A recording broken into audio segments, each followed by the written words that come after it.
Speaking of tough questions, Terry's going to be answering all of your tough email questions. I get to leave this off, so it'll be Gordon who's answering the questions today. And There's such delight in your voice, Terry. You should rejoice. Okay, I'm gonna kick it right back to you. Okay, these are email This questions is the that came in. This is Chris, who says, "What is the red heifer sacrifice about, and does it affect the Muslim religion?" Chris, this is a great question. The red heifer sacrifice, I think a lot of Christians don't understand it. I think even secular Jews don't understand it. It has to do with a passage from Numbers. Whoever touches the body of anyone who has died and does not purify himself defiles the tabernacle of the Lord. That person shall be cut off from Israel. He shall be unclean, because the water of purification was not sprinkled on him. His uncleanness is still on him. In order to have a priest, you have to have a red heifer. From the sacrifice of the red heifer, the ashes are then mixed with water, and it becomes the water of purification. So it's more than just have you touched a dead body. In order to enter tabernacle, in order to establish a Levitical priesthood, you have to have a red heifer sacrifice.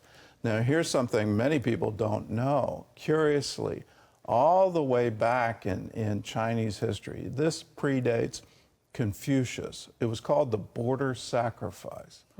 And a red heifer, spotless, was sacrificed to Shangdi, the god of gods, if you will. It was illegal to have any image of this god, and only the Son of Heaven was allowed to perform the border sacrifice. It's a great mystery how these things are in not just Jewish culture, but also Chinese culture. So these things are very, very ancient. Even in the Bible, it talks about it being a mystery, but at the same time says, this is a statute for all your generations. So if there's going to be a new temple, there needs to be a new priesthood. And for that priesthood to come into existence, there needs to be a red heifer sacrifice in order to purify them. Does it implicate the Muslim religion? Well, absolutely, because where will that temple go? It will go on the Temple Mount. Well, there's two mosques on the Temple Mount. One is called the Dome of the Rock, was built in the 700s. Then you have the Al-Aqsa, which is one of the key places in the Muslim religion where Muhammad supposedly went to heaven on a horse. He went spiritually from Mecca to the Al-Aqsa and then went to heaven. Archaeology tells us that the Al-Aqsa Mosque is actually a Byzantine church built in the 3rd century. So it's a real mishmash, but it's very crucial to the Muslim religion. When we look at October 7th and what Hamas called that attack, it called it the Al-Aqsa flood. And the goal was, we're going to go not to the Gaza envelope, we're going to go all the way to the Temple Mount. When you look at the biblical description of Armageddon, it's because the armies are gathered in the plain of Megiddo, and they're gathering so that they would go up to Jerusalem. Their battle will be for a battle for the Temple Mount.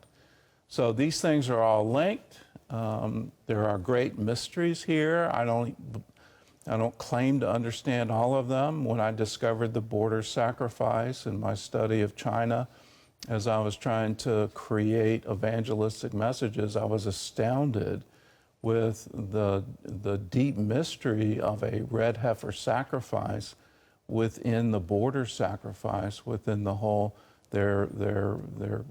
what their emperors have done for hundreds of years, thousands of years. And you look at these things and say, you know, God, you're clearly at work, but I don't pretend to understand all of it. It's a lot.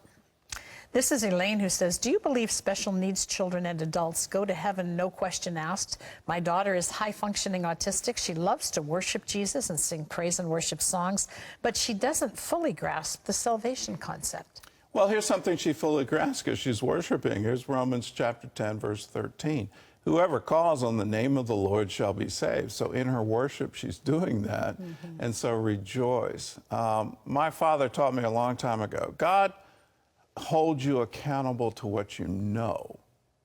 So, you know, he's not some evil God who's going to judge you based on, you know, if you have inability to grasp it, then that means you don't know it. It's when we do things that we know we shouldn't do, that's when we get into trouble. But the good news is he's provided a way of salvation.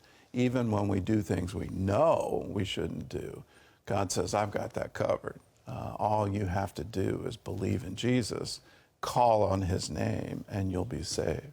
Amen. This is Donald who asks, I have a bipolar diagnosis. I stay at home. How can I impact the kingdom? Donald, you can always pray and realize impacting the kingdom is absolutely critical. Every single battle in the Spirit is won in prayer. Now, there is room for the proclamation of the gospel, the boldness to go to the marketplace and proclaim the good news. But that spiritual war has to be won first in your prayer closet. Jesus always went to the mountain and prayed. He was always leaving his disciples, leaving the crowds in order to pray. You have a great privilege every single day. You can approach God in prayer.